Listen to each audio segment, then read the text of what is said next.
Terus pas main kedua kalinya, udah dia ngajakin saya untuk dibaptis. Akhirnya, oke, sudah siap tidak kamu dibaptis, kata Ali.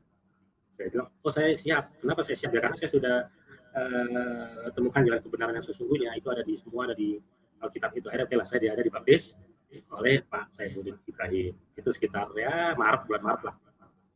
Tahun sebenarnya sih tahun 2020 itu. Salam Bapak Ibu sekalian, saudara-saudara yang diberkati oleh Tuhan. Kesempatan yang baik ini bersama kita mau mendengar kesaksian dari seorang Bapak Muslim yang mana sebelumnya ia sudah didoktrin bahwa agama yang paling benar itu adalah agama Islam, agama penutup, dan ia juga didoktrin bahwa kalau ada yang murtad, hukumannya adalah neraka. Tapi luar biasa Bapak ini terus mencari kebenaran yang sesungguhnya. Dia mempelajari Alkitab, membaca Alkitab, dan menemukan bahwa ternyata Alkitab ini adalah firman Allah yang begitu lengkap, adalah kebenaran sejati. Dan di dalam Al-Quran tidak ada satu nabi pun yang menjamin keselamatan. Tetapi di dalam Alkitab, di dalam kekristenan, Yesus sendiri mengatakan, akulah jalan dan kebenaran dan hidup. Tidak ada seorang pun yang datang kepada Bapa kalau tidak melalui aku. Akhirnya Bapak ini, saudara-saudara, memutuskan untuk pindah agama dan terima Yesus sebagai Tuhan dan Juru Selamat. Kita saksikan videonya berikut ini. Oke, saya mau cerita. Saya terakhir dari keluarga Muslim, Islam lah, dari kecil. Pendidikan saya juga, bapak saya, ibu saya almarhum, dan keempat saudara saya itu semuanya Muslim Islam. Tidak ada satupun dari saudara dekat saya yang non-Islam, semua Islam. Seperti itu. Walau memang terang keluarga saya termasuk Islam yang moderat, artinya bukan yang terlalu keras seperti itu, tidak. Kita cukup demokrat, cukup toleransi sekali. Cuman memang di mana-mana kita tetap, dimanapun tidak pernah ada seorang Islam itu mempunyai cita-cita atau keinginan sebagai Kristen, karena bagi kita agama yang terakhir dan sempurna adalah Islam. Seperti itu. Dan agama penutup dari semua agama yang ada. Dan berdasarkan pengertian ataupun ideologi seperti itulah, kita Islam, kaum Islam itu sebenarnya amat sangat sulit untuk pindah agama. Seperti itu. Apapun, bahkan saya waktu itu punya prinsip kasarannya ya, daripada saya di jalan Kristen, mendingan saya mati kecelakaan, seperti itu kasarannya. Karena memang di dalam Islam itu pindah agama itu salah satu dosa murtad yang tidak terampuni, sehingga kita sangat sulit untuk mencari kebenaran yang sesungguhnya. Seperti itu. Singkat cerita, kemudian dalam perjalanan hidup saya, terus saya memang pada satu titik tertentu tuh mulai mencari kebenaran yang sesungguhnya. Karena gimana pun dalam perjalanan hidup manusia, mungkin pada saat kita remaja ataupun apalagi anak-anak ya, kita mungkin masalah agama sih kita masih cuek-cuek aja gitu loh. Tapi begitu kita pada usia mendekati dewasa dan apalagi dewasa, tentu saja kita mulai berpikir ke arah yang religius lah. Dalam artinya, contohnya misalkan ini, akan kemanakah kita setelah mati, atau setelah kita meninggalkan dunia ini. Seperti itu. Karena memang dalam Islam itu tidak ada kepastian. Artinya kan semuanya insya Allah seperti itu. Insya Allah husnul khotimah seperti itu. Apapun dia, maka seorang kiai, ulama ataupun apapun dalam Islam, semuanya itu rahasia Allah Subhanahu wa Ta'ala mengenai kemana kita setelah mati. Nah, adalah pergumulan dalam diri saya. Tapi di lain sisi jujur aja ya, pada saat saya menjadi Muslim, itu memang saya sedikit heran sama orang-orang Kristen seperti itu, orang-orang Nasrani Kristen lah. Herannya mengapa? Kok mereka hidupnya seperti penuh sukacita, damai, tenang. Meskipun namanya manusia satu dua yang brengsek itu tetap ada lah. Itu sih cuma satu dua orang aja ya. Tapi secara umumnya saya lihat mereka tuh mau dihina, mau dicaci maki atau diapain, mereka tuh tidak pengaruh. Bahkan kita nggak usah naik lah. Misalkan kita jalan-jalan ke negara-negara non-Muslim, apa yang kita rasakan? Sukacita, damai, bukan? Bahkan mereka pun bisa menerima semua refugi dari negara Islam seperti itu. Karena mereka dasarnya memang sudah dibentuk dengan kasih yang diajarkan oleh kekristenan seperti itu. Oke, singkat cerita kemudian adalah pergumulan dalam hati saya. Saya mulai berpikir, apalagi sekarang dunia internet kan terbuka. Ya saya lihat pendeta-pendeta atau ajaran kekristenan kok jauh sekali, artinya ya mereka memang benar menanamkan kasih seperti itu. Oke, kemudian terus saya bergumul, terus di lain sisi juga nih, saya juga agak kecewa juga dengan apa yang banyak terjadi di negara kita, termasuk gerakan-gerakan Islam radikal seperti itu. Itu tentu aja mengusik pikiran saya gitu loh. Meskipun memang kalau orang klaim bilang katanya itu oknum, tapi saya pikir kalau oknum 1-2 iya oke, tapi kenapa ini kok global dan tidak ada di Indonesia? Itulah buat saya gula-gulana seperti itu. Akhirnya saya mencari kedamaian, cari kepastian dan ketenangan. Kemudian saya jujur sering kutip-kutip ayat Alkitab dari Google lah.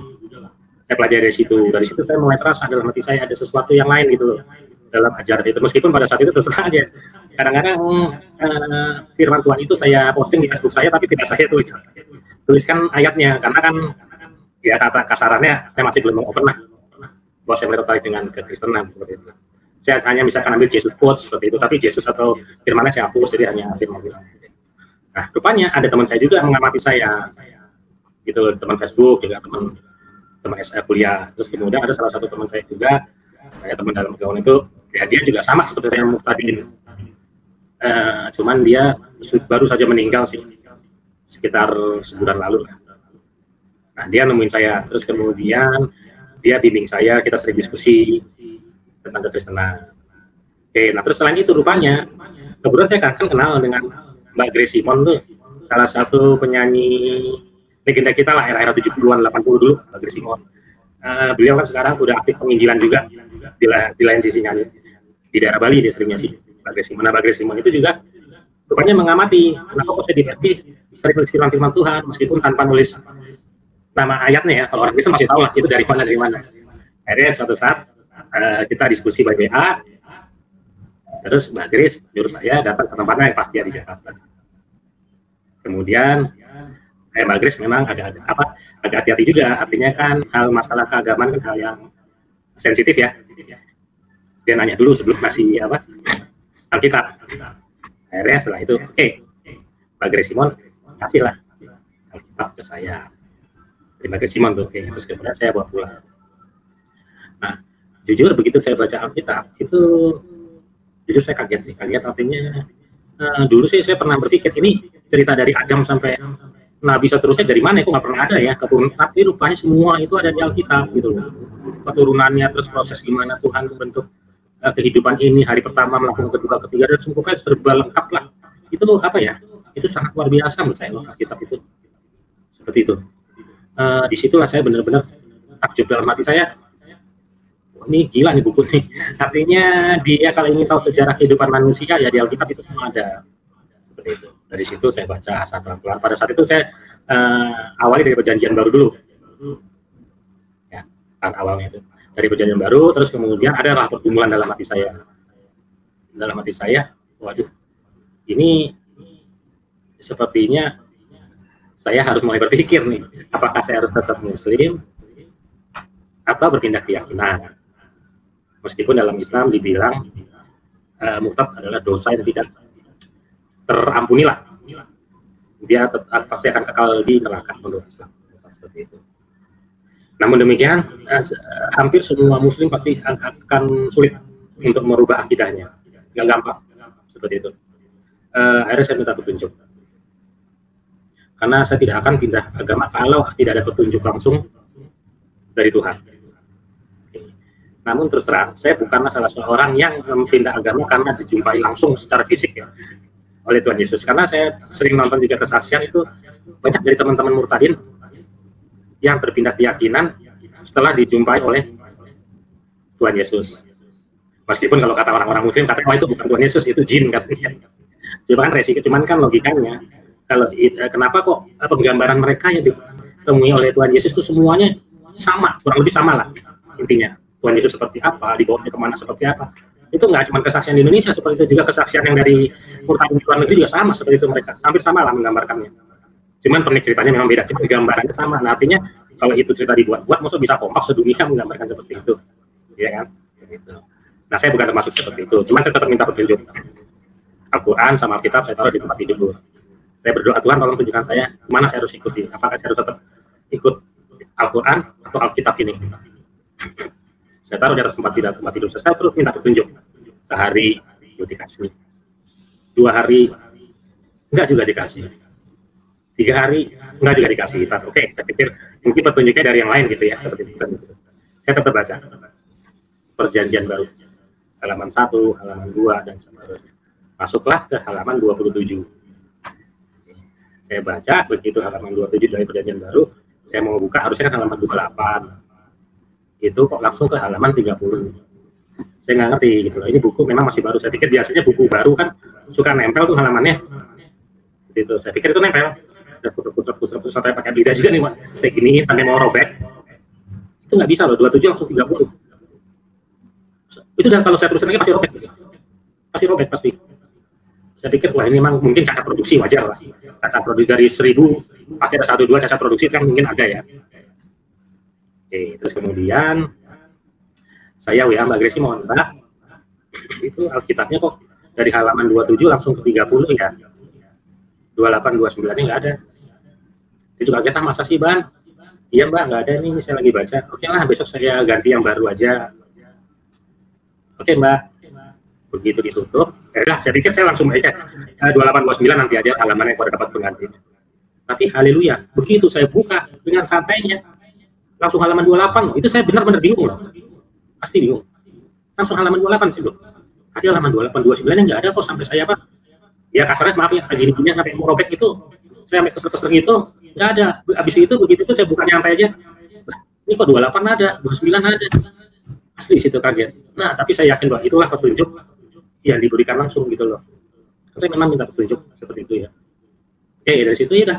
Oh, berarti Tuhan Yesus ngasih saya petunjuk bukan dari perjumpaan langsung, tapi dari situ. Seperti itu.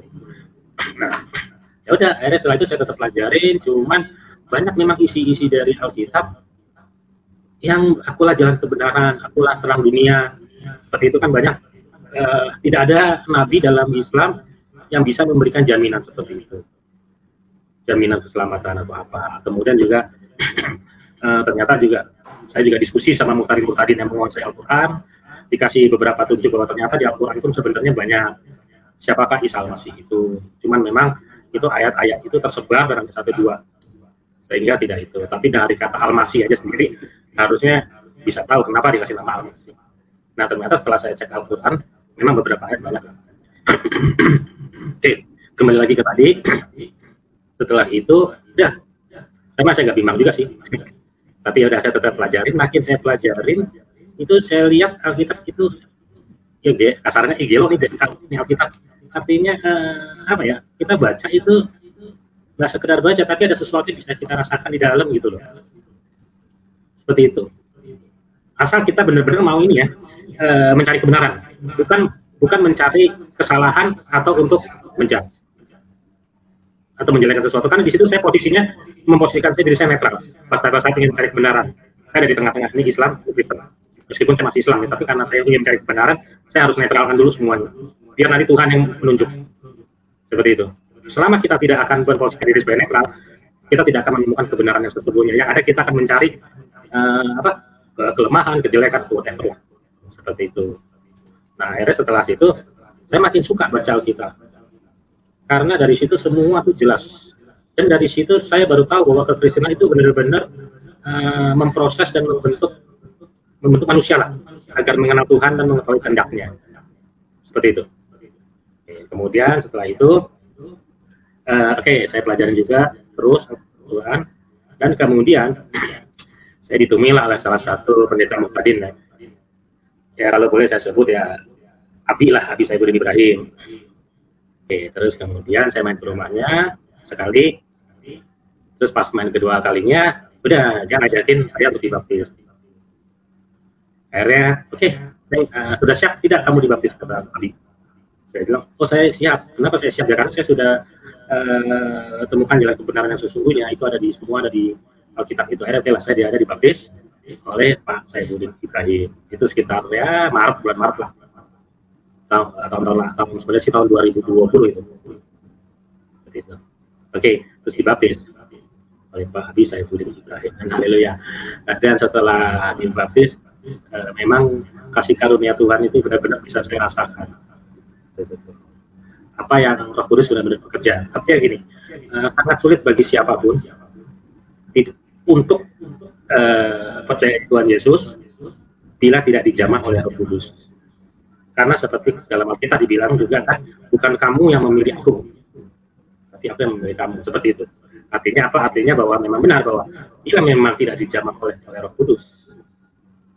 Apalagi seorang Muslim pasti tidak akan mungkin dia akan berpindah keyakinan, karena mereka masih tertutup oleh selubung kasaran Yesus. Seperti itu. Tidak bisa menetralkan pikirannya untuk mencari kebenaran yang sesungguhnya. Seperti itu. Dan memang setelah itu banyak hal-hal yang saya rasakan setelah saya menerima Tuhan Yesus. Artinya gini,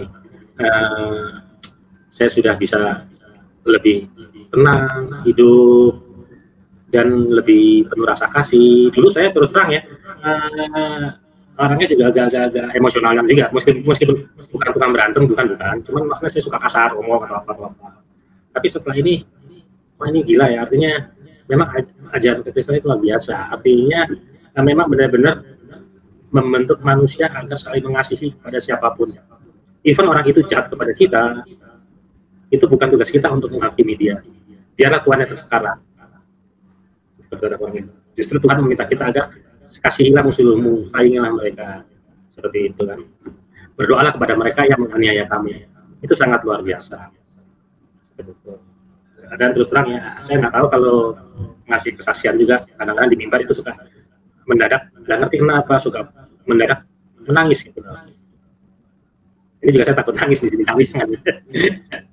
Karena merasakan apa ya, begitu lembut, begitu baiknya Tuhan Yesus itu, aduh, benar nggak bisa. Ini kalau di komen ada Muslim mungkin mereka akan nyela, tapi biarlah, karena seperti saya bilang, kalau tidak ada Roh Kudus, tidak akan mungkin mereka. Dan jangan salah juga bahwa bukan kamu yang memilih dia, tapi dia yang memilih kamu, dan itu ya seperti itu. Ya itulah artinya luar biasa sekali gitu loh. Meskipun memang proses menjadi seorang pengikut Yesus itu nggak mudah. Nah di sini saya mulai merasakan bahwa kan mungkin kalau bagi orang Islam yang kita ketat dalam agama ya, ada sholat 5 waktu, ada puasa, belum lagi sunnah, kan semuanya ketat dengan aturan-aturan seperti itu. Kita sebenarnya jadi Islam, jadi orang Kristen gampang ya, cuma seminggu sekali ke gereja seperti itu. Nah tapi setelah saya pindah ke Kristen, baru saya mengerti bahwa di kekristenan tolak ukur kita bukan seberapa rajin kita ibadah. Tapi bagaimana agar kita bisa mengubah diri kita, pribadi kita, agar sesuai menjadi apa yang menjadi kehendak dan rancangan Tuhan itu sendiri. Dan itu amat sangat tidak mudah. Saya sendiri karena masih baru terima Tuhan, Yesus itu ya masih dalam proses lah, masih kedagingan itu masih ada, seperti itu masih ada. Saya sih ngomong terus terang aja ya. Artinya bahwa memproses pribadi itu lebih sulit daripada menjalankan kewajiban. Kalau kewajiban kan biasanya umumnya mereka melakukan kewajiban karena ada ancamannya ini kalau tidak lakukan. Seperti itu. Tapi kalau ini kan tidak. Kita akan otomatis melakukan sesuatu setelah kita memang diproses oleh Tuhan. Karena kita sudah tahu apa yang jadi kehendak dan rancangan. Dan dari situ juga saya baru ngerti mengapa dalam kekristenan tidak perlu itu namanya halal atau haram. Nggak perlu. Karena apa? Yang diproses itu manusianya, bukan bendanya. Gitu loh.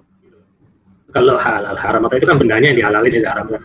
Dan hanya kita tidak makan, tidak lakukan itu hanya karena halal atau haram. Itu. Coba kalau misalkan itu tidak bikin peraturan, pasti disikat juga, karena tidak ada aturannya. Nah tapi beda dengan kekristenan itu kita diproses gitu loh.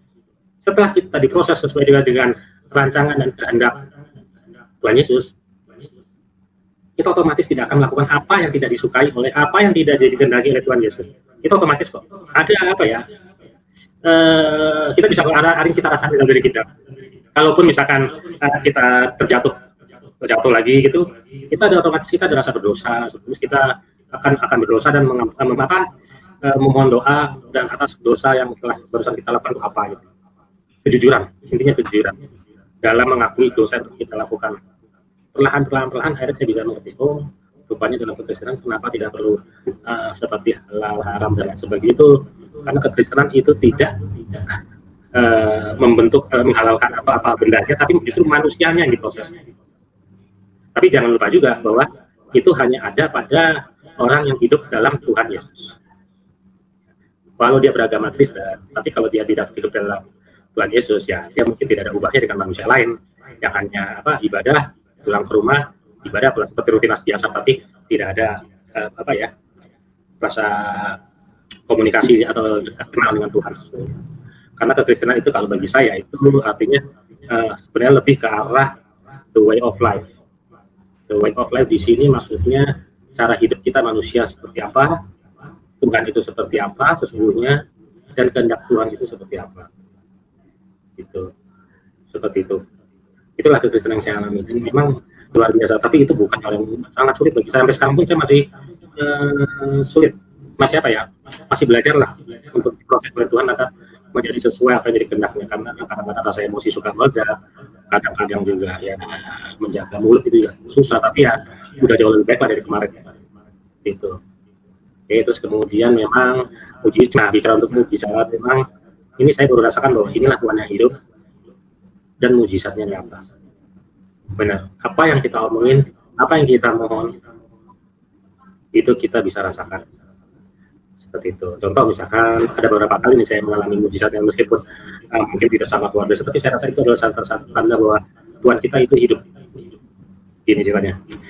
Ini secara jujur kehidupan saya memang lagi up and down ya setelah saya tidak kerja. Itu kehidupan saya zero. Semua mobil hasil kerja hilang semua. Pada titik nadi terendah, saya udah ambil putus asa. Mau coba usaha nggak punya modal, nggak punya ide. Saya hanya berdoa sama Tuhan, saya nggak tahu harus ngapain lagi, sudah tidak punya uang, nggak punya mobil, cari kerja udah usia pensiun, nggak sulit. Terus kemudian nggak tahu kenapa, saya buka, ada kan LinkedIn kan, terus kemudian ada teman bekas kantor saya namanya itu Abednego. Itu teman dulu pernah kerja kantor sama saya, tapi jujur itu orang itu tidak pernah saya kontak selama lebih dari 10 tahun. Tidak pernah kontak. Cuma saya tertarik kenapa? Abednego itu seperti nama yang ada di kitab Daniel kalau nggak salah ya. Abednego. Oke, akhirnya saya kontak. Saya ngomong terus terang. Saya butuh kerja, bisa punya kan kebetulan saya lihat dia udah mulai maju lah, usaha sendiri. Akhirnya dia di Bandung kan. Saya minta ketemu dulu sama dia. Ke Bandung, nggak usah saya ke Jakarta kata dia. Dia ke Jakarta. Ketemu, saya ngomong, saya ingin kerja gini-gini. Ya udah, haleluya. Langsung diterima dan tidak pakai nunggu sebulan 2 bulan. Akhirnya udah, saya bisa bekerja di situ. Di tempat teman saya itu. Itulah artinya, itu baru satu, nanti ada lagi sih yang doa saya dijawab. Memang Tuhan Yesus itu Tuhan yang hidup dan sangat luar biasa lah. Seperti itu. Terus kejadian lain ini pada saat COVID kemarin. Kita tahu pada saat sekitar bulan Juni apa Juli ya COVID kemarin itu tipe apa itu saya lupa, Delta ya. Wah itu kan ngeri ya, hampir tiap hari kita buka Facebook WA grup isinya innalillahi berduka cita, rest in peace hampir tiap hari. Wah, saya pun teman satu grup udah ada 3 atau 4 yang lewat karena varian Delta itu kemarin. Nah, saya harap mudah-mudahan keluarga saya nggak kena rupanya.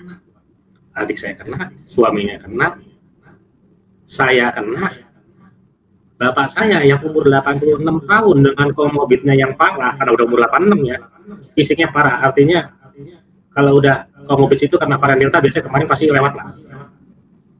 Kena juga. Saya bawa ke dokter. Kata dokter ini mesti dibawa ke laboratorium bapak saya, karena komorbid bapakmu tuh banyak katanya. Kalau dia emang mau mati bapakmu kata gitu. Tapi entah tahu nggak kenapa ada suara di dalam hati saya, nanti aja tenang aja dulu gitu kata suara dalam hati saya. Udah, saya tenang aja. Nggak, saya tuh bawa ke lab bapak saya. Nekat juga sih padahal sebenarnya. Padahal umur 86, udah penyakitan begitu, udah lemah gitu. Kena varian Delta. Dokternya bilang, kamu harus bawa ke lab nih, kalau enggak, dia komorbidnya banyak. Tapi nggak tahu ada suara nahan saya, kamu tenang aja seperti itu. Ya udah saya tenang aja, ngikutin suara Pak itu. Yang ada di dalam hati saya. Puji Tuhan, haleluya, 5 hari kemudian, cek rapid. Bapak saya negatif, saya pun negatif.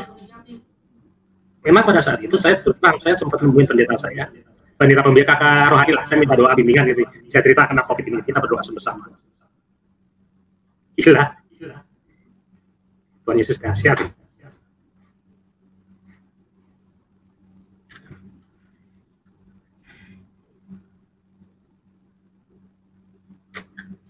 Saya pasti nggak bisa tahan emosi kalau ngomong apa. Baik banget. Dan lucunya juga diri pada saat itu ya. Itu kan cari oksigen susah. Saya ingat adik saya kan nama suaminya. Ada orang ngirimin tabung oksigen, saya nggak begitu kenal. Tabung oksigen itu baru, lengkap dengan isinya. Mungkin hanya tahu satu grup, tapi saya nggak tahu itu siapa gitu. Ada yang ngirim ke rumah. Saya kasih ke tempat adik saya yang perlu.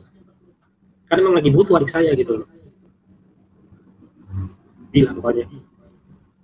Itu kalau nggak ada puasa Tuhan Yesus dan COVID kemarin, saya nggak tahu lah. Itu salah satu mujizat dahsyat yang saya rasakan lah. Dekat cerita ada setelah saya, bapak saya dan saya juga puji Tuhan sembuh. Adik saya dan suaminya juga, haleluya puji Tuhan, disembuhkan. Dan anak-anaknya tidak ada yang kena, karena saya memang berdoa. Kakaknya pun kakak saya juga ada yang kena sih, karena saya juga berdoa. Itulah artinya dari sini saya makin merasakan bahwa nggak salah lah, kita mempunyai Tuhan itu, mujizatnya itu nyata. Seperti itu. Artinya walaupun kita sebagai umat Kristen sering dicela, sering dihina, biarkan saja, karena mereka tidak pernah hidup bersama Tuhan dan mereka belum dijamah Roh Kudus. Saya pun dulu seperti itu. Saya sadari itu. Saya dulu kasarannya mau cewek secantik apa begitu lihat Kristen lah males gitu. Kasarnya gitu. Oke, terus kemudian dalam perjalanan, singkat cerita saya agak sedikit flashback nih. Saya agak sedikit lupa.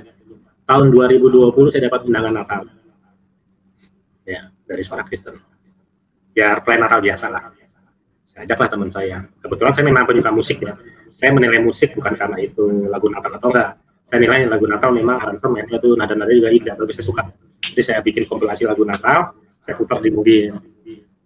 Temen dong yang saya ajak ngomong, lagu-lagu Natal terus sih. Awas ntar jadi Kristen. Jadi lah, enggak lah jadi Kristen, nanti amin. Jadi Kristen. Itu Natal kemarin loh, 2020. Iya. Itu masih Islam. Terus kemudian setelah itu, kemarin, rupanya artinya janganlah menghina seperti itu. Seperti kita lihat banyak juga mufadin yang dijamah kan karena mereka sering menghina atau apa. Biar Tuhan yang bekerja. Seperti itu. Yang pasti kita semua itu jangan sampai meninggalkan apa yang sebenarnya kita sudah benar. Kita sudah berada di jalan yang benar dan kita bisa rasakan bahwa Tuhan hadir dan Tuhan itu hidup. Dia hidup. Apa yang kita lakukan itu kalau kita salah kita bisa ada rasa menyesal. Saya sendiri tidak mungkin kasarnya dalam seminggu tidak baca Alkitab itu tidak mungkin. Kenapa saya bilang tidak mungkin? Karena pasti ada suara atau ada ingatan di dalam diri saya. Kamu sudah berapa hari ini nggak baca? Oke, saya pasti baca. Dalam seminggu nggak mungkin saya nggak baca sama sekali, itu nggak mungkin. Itulah. Dan itu memang kita dalam perkristenan amat sangat luar biasa bahwa kita melakukan sesuatu itu bukan karena kewajiban, bukan karena hukum-hukum, tapi karena kita sudah diproses oleh Tuhan dan kita tahu apa yang harus kita lakukan, apa yang tidak kita lakukan. Seperti itu. Tapi itu memang bagi kita yang sudah hidup bersama Tuhan Yesus. Nah, sementara ya mungkin saya juga sedikit masukkan aja bahwa memang Kristen itu sebenarnya tidak cukup hanya menjadi agama, menjadikan sebuah agama ya. Saya juga sering melihat sekarang ini banyak orang Kristen terakhir dari Kristen dan mereka merasa sudah cukup menjadi Kristen itu karena terakhir dari Kristen ya, mungkin ya dari Kristen. Jadi mereka sama seperti agama lain lah, hanya datang ke gereja, dengerin pendeta ngomong, cukup. Saya pikir cukup ibadah. Padahal Kristen bukan ibadah yang ditekankan. Ibadah itu hanya sebagai sarana. Itu Kristen bukan itu. Kristen adalah bagaimana kita bisa hidup di dalam Yesus Kristus. Bahwa kita jangan jadi pembaca firman, tapi jadilah kita pelaku firman. Sebagai pelaku firman itu kita akan tahu pasti apa yang harus kita lakukan, apa yang Tuhan ingin kehendaki dan apa yang tidak Tuhan kehendaki. Seperti itu. Memang nggak gampang, nggak mudah, karena bukan masalah rajin tidaknya menjadi seorang Kristen, tapi bagaimana kita mengubah dan diubah sehingga menjadi satu pribadi sesuai apa yang jadi kehendak Yesus Kristus seperti itu. Itulah seperti itu. Terus kemudian memang terus kemudian berjalan lah. Saya ketemu kemarin sama Pak Raja Nabasa pas Natal kemarin itu benar-benar jujur saya sangat terharu, amat sangat terharu, karena memang itu Natal pertama saya, benar-benar artinya sampai saya kemarin dipanggil ke depan itu gila nangis.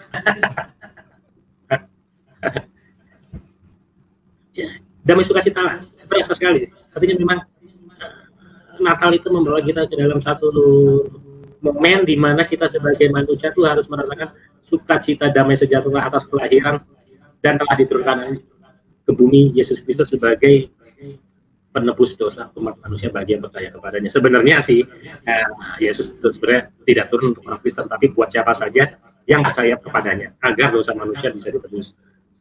Karena surga itu adalah tempat yang suci. Dosa setitik pun tidak mungkin manusia memasuki surga yang kudus seperti itu. Dan manusia tidak akan bisa membersihkan dirinya dari dosa sendiri. Kecuali dia masuk neraka dulu, tapi ya mana ada masuk neraka dulu terus masukin makanya tempat mesin cuci piring, masukin mesin cuci piring, bersihin, masukin situ. Seperti itu. Ya enggak lah, kalau masuk neraka masuk aja terus-terusnya. Seperti itu. Itulah amat sangat luar biasa. Itu.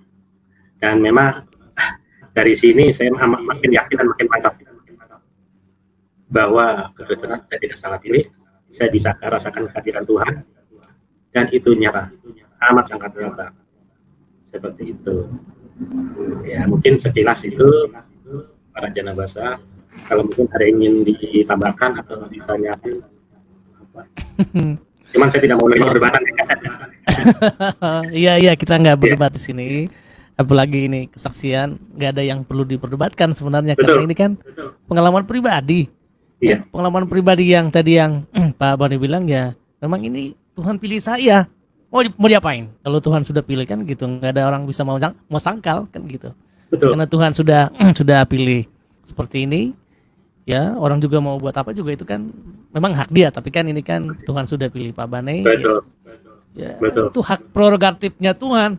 Sementara ada orang di luar sana yang masih nyangkal-nyangkal, bahkan benci Tuhan, ya mungkin ya tunggu aja nanti Tuhan dipilih Tuhan. Ya kalau masih hidup di dunia, kalau sudah meninggal.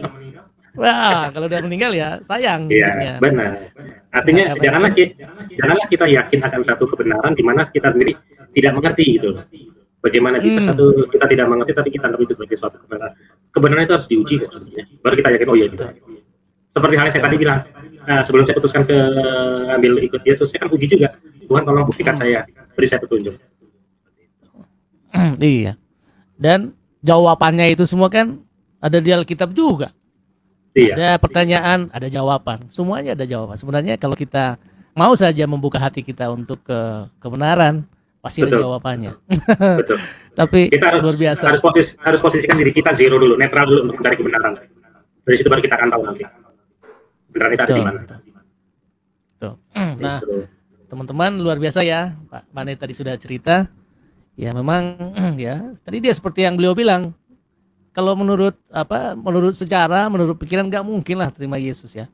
Tetapi ya itulah Tuhan sudah pilih dan Pak Bane juga nggak mengeraskan hati membuka untuk kebenaran. Akhirnya tadi kita dengar sendiri betapa damai sejahtera dari Tuhan meliputi kehidupannya. Luar biasa. Nah, mudah-mudahan ada Ibu Grace Simon ya mendengar cerita ini. Mungkin kalau Bu Grace Simon lagi nonton acara kita ini, bolehlah masuk ya ke channel kita. Bagaimana dulu Ibu Grace Simon dulu berkata apa dulu kan, sehingga karena ini juga adalah karena Ibu Grace Simon yang memberikan penguatan kepada Pak Bane. Betul. Ya, puji Tuhan kepada Ibu Grace Simon ya. Nah, dulu waktu pertama kali Pak, itu kan tadi kan kita lepas lah ya dari kelakuan teman-teman yang mungkin dalam tanda kutip Islam juga, tetapi gak cocok di hati Pak Bane gitu. Iya. Tapi kok bisa ngutip ayat-ayat firman Tuhan gitu Pak Bane. Ngutip firman Tuhan tapi nggak ngasih nama ayatnya, suratnya.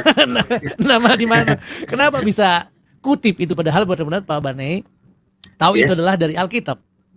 Oh, itu sih kadang-kadang saya susah di Google Jesus quote, siapa yang tahu. Keluar semua kata-katanya firman Tuhan nih. Tinggal saya copy paste gitu dari situ. Terus kadang-kadang juga saya lihat dari dari YouTube, pelayan di YouTube. Itu. Tapi Iya, memang jadi orang Kristen luar biasa. ya apa yang membuat senang sama ayat-ayat itu? Padahal kan itu kan ada Jesus quote gitu. Maksudnya Ya, ada kata-kata yang apa quote-quote yang di apa ayat-ayat kita memang cukup indah begitu. Jadi saya rasa itu kan juga Pak Bani tahu oh, bahwa itu adalah firman-Nya Yesus begitu. Kok mau ambil padahal itu sebenarnya kan nggak boleh kalau di agama oh, kita lama oke. dulu. Yang saya suka tuh ini bahwa tidak ada satu firman dari Tuhan Yesus yang menyuruh kita membenci manusia. Satu, Hmm, tidak pernah menanamkan rasa kebencian, permusuhan, dan kita juga tidak boleh menjudge atau kasarnya mengkafirkan orang. Itu nggak boleh. Itu kan bukan ranah kita. Bahwa Yesus menyuruh kita menyayangi semua manusia, apapun dia, seperti itu. Kasihilah musuh-musuhmu bahkan. hmm, Itu aduh sangat luar biasa. Sama seperti seorang ayah, seorang bapak terhadap anaknya. Mungkinkah seorang bapak kepada anak A suruh memusuhi anak yang B hmm, atau membunuh anak yang C? Kalau bapak yang benar kan nggak mungkin. Justru iya, bapak yang benar adalah berkata kepada anak-anaknya, sayangilah semua anak-anakmu, semualah adik-adik kakakmu, maafkanlah kesalahan mereka seperti apa.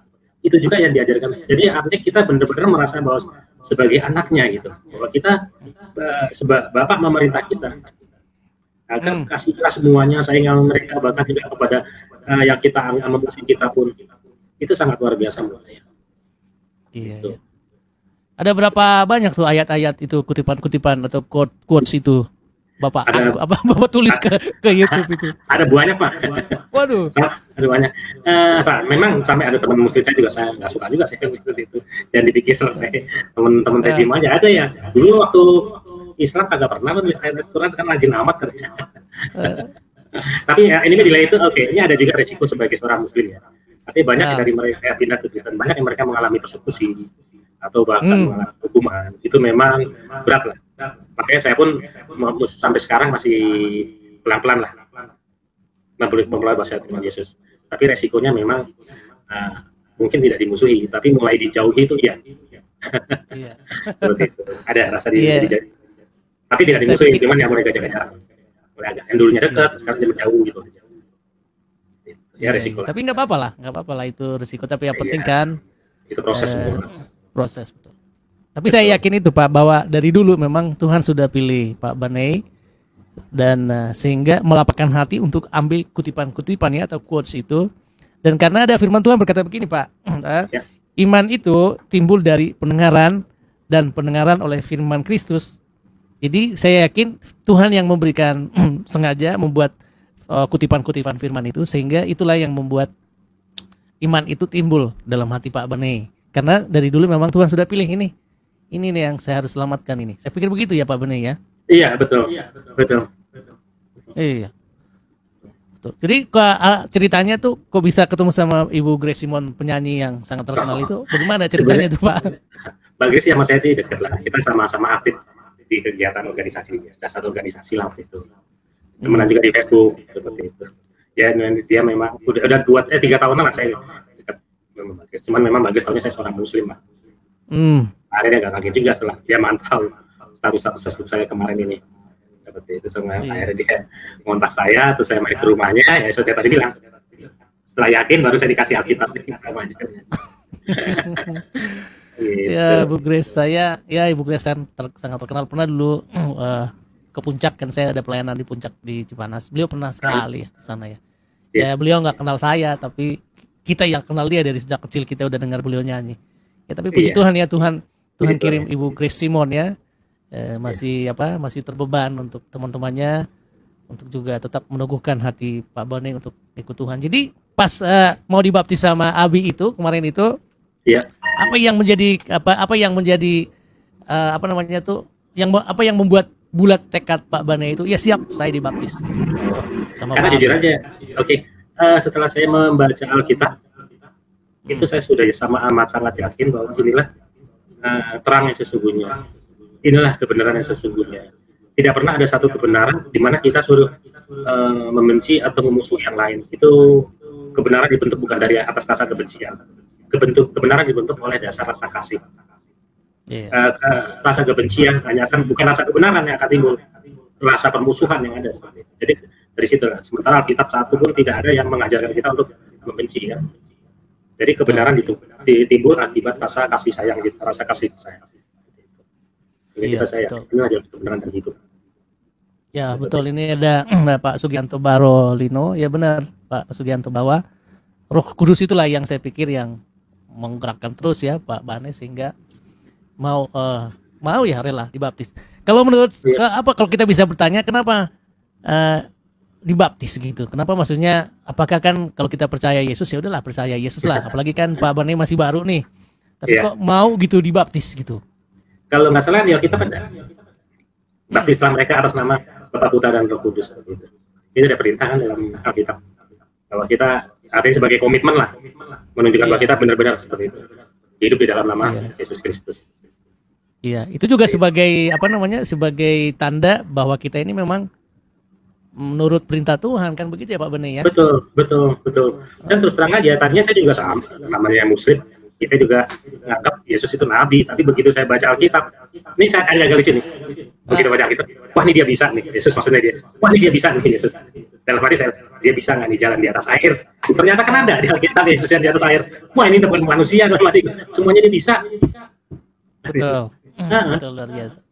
Jalan di atas air, dalam kan ya udah kayak superhero aja kan kasarnya gitu. Akhirnya dalam itu saya, wah ini udah, ini bukan, ini memang benar-benar gini, dalam menilai Yesus kita jangan melihat kenapa dia disebut Tuhan. Sebagai fisik ya, sebagai manusia, tapi sifat keilahian Tuhan ada di dia semua. Iya, Sifat keilahian seperti itu. Jadi maksudnya itulah sebagai Tuhan. Betul, bahwa dia itu bukan hanya sekedar nabi, tapi dia memang Tuhan ya, ada. kita. Tidak ada manusia punya sifat ilahi kan? Ada hanya dia sendiri. Karena itulah sifat ilahi yang dalam wujud manusia lah kasarnya. Itulah Yesus Kristus, makanya dia sebagai Tuhan. Luar biasa. Nah, waktu Bapak mau memberikan kebulatan tekad untuk jadi Kristen itu, gimana sama keluarga? Apakah ada tantangan gitu? Ada sedikit protes juga sih. Cuman dia juga merasa bilang sedih. Cuman saya cuma protes. Cuman jangan terlalu sering nulis firman di Facebook. Nah, mungkin yang saya wajar sih, saya takutin apa? Bukan saya yang dihantam, tapi adik saya atau kakak saya yang mungkin. Adik saya, seperti kan dia dihantam, kok kakak lo jadi murtad gitu. Nah, itu kan seperti itu, mungkin makanya dia ngomong seperti itu. Tapi memang saya, kalau para jana bahasa teman saya di Facebook itu, lihat di Facebook saya sekarang udah isinya udah firman Tuhan semua. Ya nanti saya mau ke sana ya. Luar biasa ya. Iya. Ada tantangan apa lagi setelah dalam setahun terakhir ini ikut Yesus? Tantangan setelah udah murtad gitu, dikatain murtad. Apalagi yang sering dapat tantangan biasanya? Tantangan maksudnya seperti apa? Oh, murtad seperti ya, itulah sekarang ini saya merasa mulai agak dijauhin, artinya sama teman-teman seperti itu. Nggak dimusuhi sih, tapi dijauhin. Kadang-kadang saya nggak pernah diajak lagi, tapi saya sih nggak apa-apa lah. Mungkin itu proses ya, karena biasanya Muslim meskipun dia seorang toleran, dia bisa menerima kalau memang dia terlahir sebagai Kristen. Tapi walau dia seorang Muslim toleran, belum tentu semua bisa menerima bila seseorang pindah dari Muslim ke Kristen. Nggak semua bisa terima. Itu. Tapi ternyata kan tadi Pak Bane kan juga sudah saksikan di dalam corona ini kan ada proses. Tapi ternyata kan Tuhan tidak biarkan Pak Bane sendiri. Ya ada Pak Abednego tadi datang. Teman saya. Betul. Itu kan kalau bukan Tuhan yang suruh kerjasama dengan Pak Bane siapa? Kan gitu di masa ya, nggak ada. Betul. Terus tadi luar biasa tadi Pak Bane juga saksikan bahwa di corona ini sudah hampir udah kena ya, tetapi Tuhan tolong selamat sekarang. Termasuk tabung gas yang susah nyarinya kan tempo hari itu. Tiba-tiba ada orang datang kasih baru, saya nggak kenal orangnya. Betul, luar biasa. Nah itu luar biasa Tuhan itu ya. Dan gimana ke depan ke Pak Bane kira-kira kalau udah ngasih duit 1 miliar sama Pak Bane balik lagi kira-kira lama? Enggak. Gimana? Yang ada 1 miliar itu saya pakai buat penginjilan ke seluruh Indonesia. Terima duitnya gitu ya. Saya buat saya penginjilan ke seluruh Indonesia. Itu buat menyelamatkan jiwa-jiwa baru. Seperti itu. Iya, luar biasa ini video saya pakai Droid Cam tapi kurang bagus, tapi nggak apa-apa, luar biasa. Oke, Pak Bane terima kasih banyak nih, luar biasa nih kesaksiannya. Walaupun sudah masih terbilang baru setahun, baru sekali ikuti Natal. Iya, baru setahun. Ya, itu saya lihat dasar keimanannya itu sudah luar biasa. Kalau dari saya sih kemarin kita ketemu itu di Natal, Saya iya. jadi terharu juga ya lihat Pak Bana itu sampai menitikan air mata. Baru hari ini saya Natalan, aduh saya di belakang tuh lihatnya, aduh luar Iya. biasa. Saya senang sekali itu, luar biasa gembira gitu. Iya sih. Bahwa satu orang tambah lagi ngikut Tuhan Yesus. Luar biasa, inilah usaha kita, bukan usaha ya, inilah yang kita buat melalui pelayanan kita ini. Ya satu orang saja jiwa diselamatkan, itu sorga bertempik sorai. Luar biasa. Nah, kalau ada, ya silakan. Begini, kalau saya gini aja sih, mungkin ada yang masih ragu ya untuk mencari kebenaran. Pesan saya gini, tantangannya Tuhan gitu, tantang, minta petunjuk. Tuhan mana yang saya harus ikutin? Nah itu aja. Nanti pasti akan dikasih petunjuk. Dan jangan salah kalau petunjuknya nanti, kok ini ketuhanan orang Kristen? Pasti akan seperti itu. Banyak yang seperti itu. Banyak yang bahkan banyak yang ditemuin malah kan. Betul. Iya, kalau saya nggak sama sekali sih. Iya. Luar biasa. Karena itu biasanya ada teman-teman. Biasanya radikal-radikal tuh yang ditemuin. Iya, cuman kadang mereka itu radikalnya ke kiri gitu. Coba radikalnya itu cari kebenaran seperti ini. Betul. Cari gimana sih gitu ya. Betul. Tanya kitab-kitab yang lain, Betul. mana yang pasti nanti menemukan kebenaran. Ya, ujilah kitabmu dan segala sesuatu perlu diujilah sampai mencari kebenaran. Gitu. Luar biasa, saya mau tepuk tangan dulu lah. Ya, tetap setia ya Pak Bene ya dalam Tuhan. Jadi nanti walaupun apa yang terjadi, jangankan 1 miliar, tapi biar hidup kita pun terancam, dijauhkan, bahkan tidak mendapat hak-hak kita sebagai seorang anak ya, biarinlah. Yang penting kita sudah mendapat hak masuk dalam kerajaan. Nah, itu dia. Haleluya. Ada Pak JNS, rekan kita ada di room. Silakan Pak JNS, beliau nih di Batam nih, baru buat channel ini. Teman-teman bisa masuk ke JNS channel. Pak Raja Nabata. Halo. Bisa dengar saya, Pak? Bisa. Tadi udah dengar dari kesaksian tadi dari dari Pak Bane yang baru kali ini bernatalan. Gimana komentarnya? Ya. Silakan. Oke. Salam Pak Bani. Iya, salam Pak JNS. Haleluya. Saya tadi mendengarkan kesaksian Bapak itu. Luar biasa, Pak. Bapak yang tidak mengenal Yesus telah dipanggil menjadi alatnya. Iya, Pak. Percaya, Pak. Ya. Yesus Kristus adalah Tuhan satu-satunya. Iya, sangat percaya saya itu. Tidak ada yang lain, Pak, di bawah kolong langit ini. Hanya Dia yang bisa kita menerima keselamatan, ya, Pak. Betul.